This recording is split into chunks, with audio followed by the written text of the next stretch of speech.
Le Bet Midrash Hillel, fondé à la mémoire du Rav Hillel Pevzner Zichrono Livracha, est heureux de partager avec vous l'étude du Rambam au quotidien.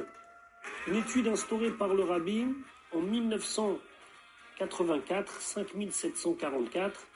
Cette étude a pour but d'unir tout le peuple juif autour de la Torah et l'unir autour d'un livre, le Mishneh Torah, qui passe en revue l'ensemble de toute la Torah entière.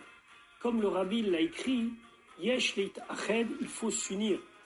Al-Yedé Limoud, par une étude à Kolel qui inclut Kol la Torah Kula, toute la Torah entière, et c'est la particularité de notre étude du Mishneh Torah.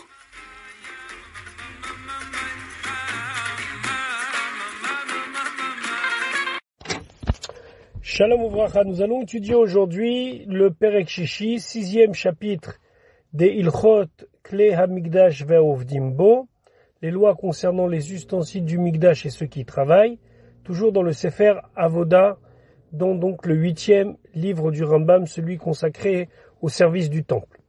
Perek Shishi, nous allons parler aujourd'hui des Ma'amadot. Halakha Aleph, Yevshar sheye korbano shel Adam karev, c'est pas possible que le sacrifice d'un homme soit fait, Vehu eno omed al gabav, et lui n'est pas présent. Ve korbanot atzibur, et les sacrifices d'ordre communautaire, donc par exemple le korban tamid, le korban perpétuel qui était fait chaque matin et chaque après-midi, hem korbanot shel kol Israël, sont des korbanot, sont des sacrifices pour tout le peuple juif. Ça veut dire qu'on faisait un korban tamid le matin pour tout le Ham Israël. Et c'est pas possible que tous les Bnei Israël soient présents tous ensemble dans la Hazara, dans le Bet Hamikdash, au moment du Korban qui était fait pour eux. Les Fichar, c'est pour cela, Tiknu Neviim Harishonim. Les premiers Neviim, les Neviim qui étaient à l'époque du premier temple, les prophètes du premier temple, ils ont fait une takana, ils ont institué chez Ivreru mais Israël Ksherim veYerechet, qu'on va choisir parmi la population du peuple juif en général des gens Ksherim, honnêtes, droits, veYerechet et qui craignent la faute, Yiyu Shluchei Kol Israël, et eux seront donc comme les mandatés, c'est comme les Shluchim, les émissaires de tout le peuple juif, la Hamod à Korbanot, pour se tenir présent lorsqu'on fait les sacrifices communautaires au nom de tous les Bnei Israël. Vehem Anikraim, et on les appelle Anshe Ma'amad. Donc les gens du Ma'amad, ça veut dire les gens qui se tiennent présents. Vechilku Otam Esrim Ve'arba Ma'amadot, et on a fait 24 tours de Ma'amadot, Keminyan Mishmarot Keuna ou Levia, comme le nombre de gardes effectués par les Kohanim et les Lévim, puisqu'on a dit que il y avait au début 8 Mishmarot à l'époque de Moshe Rabbeinu, et que Shmuel, Hanavi et David Amelech, ils ont fait 24 Mishmarot, donc 3 fois plus que Moshe Rabbeinu. Pour respecter les 24 Mishmarot de Keuna et de Levia, on a fait 24 tours de Ma'amadot. Kol Ma'amad ou Ma'amad Echad Me'em Memune al Kulam, et dans chaque groupe de Ma'amad, il y a une personne qui est responsable du reste. Vehu Anikra, et c'est celui qui est appelé Rosh à Mahamad, c'est le chef du Mahamad. On verra que lui doit obligatoirement se trouver pendant la semaine où c'est sa semaine de Mahamad, se trouver à Yerushalayim. Donc comment ça se passait? Allah Chabet, Bechol Shabbat ve Shabbat, chaque semaine, ici Shabbat c'est dans le sens semaine, Mitkabetzim Anshe Mahamad Shel Ota Shabbat, se rassemblent les Anshe Mahamad, les gens donc choisis pour être les gens représentatifs du Mahamad de la semaine. Mishayamem Berushalayim Okarovla, ceux qui étaient habitants de Jérusalem ou proches, Nichnasim la Migdash Imishmar Keuna ou Levia, Shel Ota Shabbat. Eux, ils étaient convoqués, ils rentraient en service avec le Mishmar qui était en service ce Shabbat-là, cette semaine-là, et vous savez que les Mishmarot commençaient un Shabbat et finissaient un Shabbat. Shabbat dans le sens samedi. Varechokim shebeoto Mahamad, et ceux qui avaient été choisis mais qui étaient loin de Yerushalayim, Kevan shegia Mahamad Shelaim, puisqu'est arrivé le moment où ils devaient être présents pour le Mahamad, mais ils peuvent pas aller à Yerushalayim. Hayu mitkabetzim le bet hakneset shebimkomam, ils se rassemblaient dans la synagogue où ils se trouvaient, où ils habitaient. Gimel, ou mahem osim elu shemit kabetsim. Qu'est-ce qu'ils faisaient lorsqu'ils se rassemblaient? Ben Berushalayim, ben Bet Knesset, que ce soit à Jérusalem ou dans les synagogues. Mit'anim, ils jeûnaient Besheni Beshabbat, le deuxième jour de la semaine, c'est-à-dire lundi, chez Lahem, de la semaine où ils devaient servir, du moins où ils devaient être présents pour le Mahamad, ou Veshlishi, ou Varevi, ou Vachamishi. Et ainsi pour le troisième jour, le quatrième jour, le cinquième jour, c'est-à-dire mardi, mercredi, jeudi. Aval Berev Shabbat, Lo Ayumitanim, Berev Shabbat. La veille de Shabbat, le vendredi, ne jeûnez pas, Mipne Kevod à Shabbat, pour l'honneur du Shabbat. Ou Bechad Beshabbat, et le premier jour de la semaine, c'est-à-dire le dimanche, Enam Mit'anim, ils ne jeûnent pas, Kede Shelo Yetsu Meonek Shabbat, Letzom. Afin qu'ils ne vont pas quitter le plaisir du Shabbat pour un jour de jeûne. Il y a plusieurs raisons qui sont évoquées dans la Gemara. Le Rambam a choisi 7 raisons, c'est pour éviter le choc thermique de passer du Shabbat à un jour de jeûne. Halakha dalet, uvechol yom vayom mi Shabbat, et tous les jours de la semaine, chez Ima Madame, que c'est leur moment de convocation pour le Mahamad, mitpalelim arbat filot, ils faisaient 4 amidot, shacharit ou mincha ou neila. Neila, ça désigne une prière que l'on faisait en fin de journée au moment où le soleil se couche. Pour nous, Neila aujourd'hui, c'est surtout référence à Yom Kippour, mais on pouvait faire des Neilot à d'autres jours de l'année. Donc les Anshe Mahamad priaient Shachrit ou Mincha ou Neila, Ve'on Mosifim Tfila Acheret, et après, ils rajoutaient une autre Tfila, Ben Shacharit ou Mincha, ou entre Shacharit et Mincha. C'était là ce que nous on appelle la Tfila de Moussaf. Ve'i Etera Lahem, et c'est une tfila supplémentaire. Venosim Kohanim Kapem Bemamad Shlosha Pamim Bayom, les Kohanim devaient lever leurs mains, c'est-à-dire faire Birkat Kohanim 3 fois chaque jour, Beshacharit ou Bitfila Zoa Yetera, et la tfila supplémentaire, ou Vaneila, et celle de Neila. Alors il y a une machloket ici entre le Rambam, donc qui dit, ou Bitfila Zoa Yetera, il a l'air de dire que c'est le Moussaf, et le Ravad qui s'oppose à cela et qui donne une autre interprétation au mot Ubetfila Zoa Yetera. Vekorim Besefer Torah Shlosh Hadashim Pamaim Bechol Yom, et on faisait Kreata Torah 2 fois par jour où on faisait monter 3 personnes, Beshachrit ou Batfila Shnia chez Mosifim. Shacharit est la deuxième tfila que l'on rajoutait, c'est donc la tfila de Mincha. Aval Ba Mincha Loayu Korim Basefer El Alpe. Mais à Mincha, on lisait pas dans un Sefer Torah, mais on disait à l'oral, tous ensemble, Kekorim et Shema, comme pour la lecture du Shema. Velo ayum mitkatpsim litfilat Mincha berev Shabbat. On ne rassemblait pas les gens la tfila de Mincha du vendredi, mipnei shem terudim la Shabbat, parce qu'ils étaient occupés avec le Shabbat. Alachahe vekibutzam lechol tfila marbat tfilotelu. Et lorsqu'ils se rassemblaient pour ces 4 tfilotes-là, ve'amidatam sham les tfila, le fait qu'ils étaient là-bas présents, debout au moment de la tfila, fait les trina ou le bakasha, et pour les supplications et les demandes, fait l'ikrot batora et la lecture de la Torah, l'ensemble de ces actions, donc la tfila, les bakashot et la lecture de la Torah, Nikra Mahamad, s'appelle le Mahamad.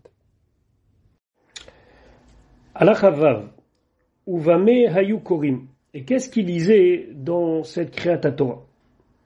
Bemaaseh Breshit. Il lisait chaque semaine, tout au long de la semaine, les psukim de la création du monde. Pourquoi? Nos Chachamim disent, parce qu'il m'allait Mahamadot lo nitkaimu shamayim varetz, qu'il n'y avait pas cette cérémonie autour des sacrifices où se retrouvaient ensemble Kohanim, Lévim et Israélim pour chanter des louanges à Kadosh Baruch Hu, alors le monde ne tiendrait pas.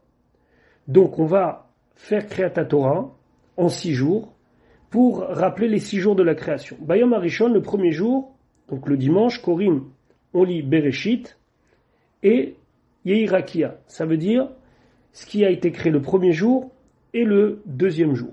Alors, il faut savoir un principe que lorsqu'on fait Kreata Torah et qu'on invite quelqu'un à lire dans la Torah, il faut faire au moins une lecture de 3 psukim, de 3 versets. Et ici, c'est pas toujours le cas. Donc il va falloir faire en sorte que le premier va lire 3 psukim, Puis le second, s'il y a 3 psukim à lire, eh ben il les lit, ou bien il reprendra un pasuk qui a déjà été lu précédemment et le relire pour faire 3 psukim. Un petit peu comme le système qu'on fait à Rosh Chodesh ou bien dans la Kriya, dans la lecture du matin de Purim. Donc le premier jour, il lira la lecture du premier jour, c'est-à-dire de Bereshit jusqu'au pasuk Vav, et après Yehirakia, le deuxième jour.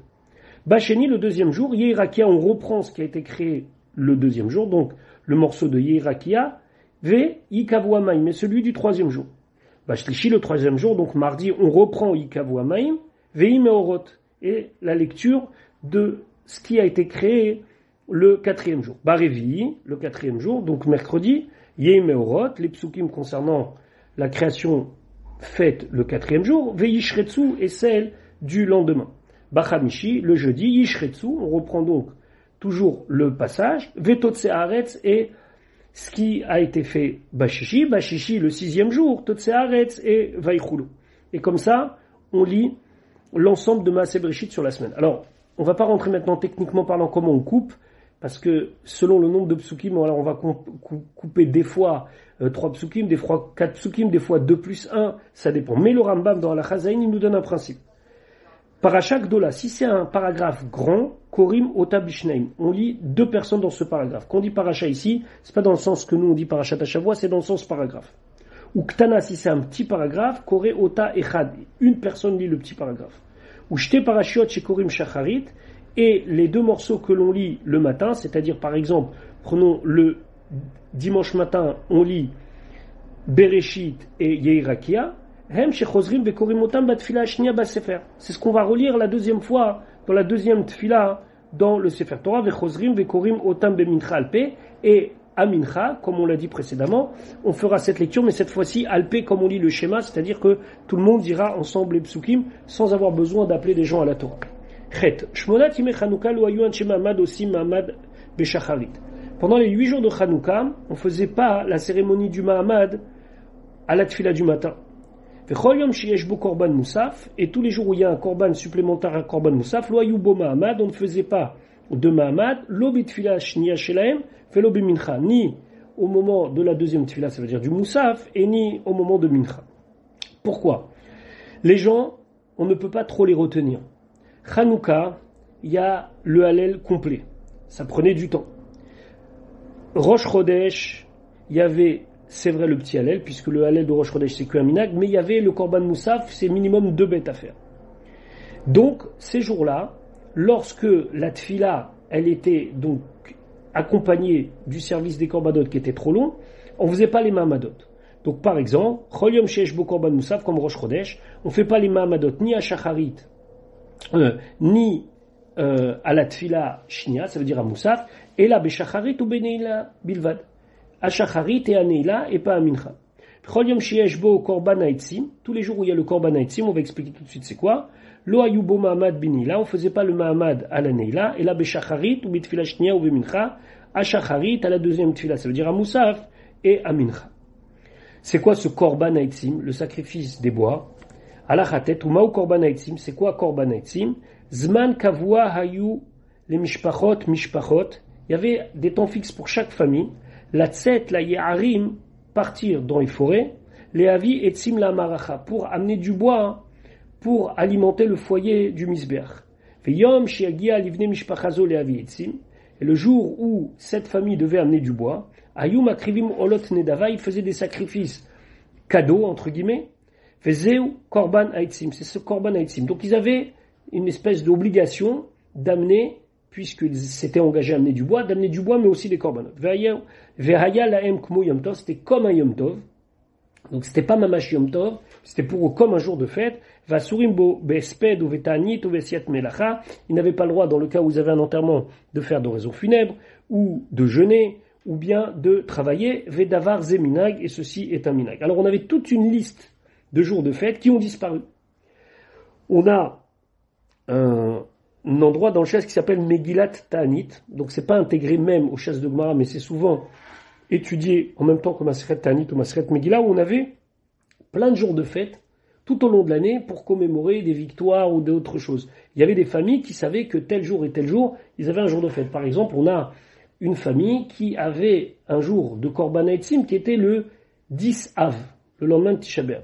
Tout a été annulé, tout ce qui est marqué dans Megillat Tanit a été annulé après la destruction du tombe. Donc aujourd'hui, depuis le Khurban, on n'a pas de Nafka Minatsa, mais il faut savoir que ça existait. Yud, Afilu Yachid Shiit Nadev. Celui qui est un particulier qui a promis un vœu, Etzim de bois, O Gzarim, ou bien simplement de bûches, Bamaracha, pour les foyers de l'hôtel, du Misbeach, Asur Beoto Ayom, ce jour-là, où il amène, c'est interdit pour lui, Besped, de faire d'oraison funèbre, ou Vetani de jeûner, ou Basiat Melacha, et de travailler, Vedavar Ze Minag, et cette chose-là est un Minag. Yudalef, Anshe Mahamad Asurim Ile Isaper, ou Milichabetz Kol Shabbat Shelem.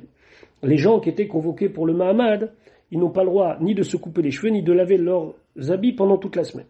Ou Vachamishim Mutarim, et le jeudi c'est Mutar, Mipne Kevod Shabbat, pour l'honneur du Shabbat, à plus forte raison que c'est Mutar le vendredi. Maintenant, on peut se poser une question, pourquoi ne pas laver les habits pendant toute une semaine? Ou Mipnema, Asru Alem, les Saper ou les Chabes? Pourquoi les gens des Mahamadot, ils ne devaient pas se couper les cheveux ou se laver les habits pendant une semaine? Kede Shelo Ikan sous les Mahamadam, Keshem Menul Valim. Pour ne pas rentrer dans leur Mahamad quand ils sont Menouvalim dégoûtants. Pourquoi? Parce que s'ils pensent qu'ils vont pouvoir le faire, ils disent bon, c'est pas grave. Quand je serai à Yerushalem, je me couperai les cheveux ou je me laverai ma tunique. Non. On veut que quand ils arrivent au Mahamad, ils soient déjà propres et bien. Donc, comme ils savaient qu'ils pouvaient pas le faire pendant la semaine des Mahamadot, alors ils allaient le faire avant. Et là, ils s'appelleront Vechabesu Mikodem. C'est pour ça qu'ils vont se couper les cheveux et qu'ils laveront leurs habits avant. Voilà pour aujourd'hui. On se retrouve Bezrat Hashem demain pour la suite de notre limoud.